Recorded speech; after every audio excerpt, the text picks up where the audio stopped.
నువ్వే మారాలి, ఇది మారాలి. తిండి లేకుండా ఉంటావు. దీని నుంచి నేను బ్రెడ్ ప్యాకెట్ తెచ్చిచ్చాను సాయంత్రం నేను పెట్టుకోవచ్చులే. కాదు సైకిల్ మీద పడి చేసావు అప్పటి నుంచి నేను నువ్వు పోషించాలి కదా. అమ్మా డబ్బులు ఇస్తేనని చెప్పినా, డబ్బులు ఇస్తే మంది వేస్తాడు.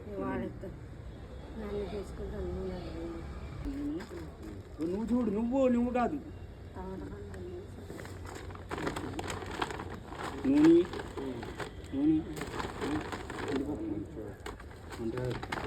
అదేనా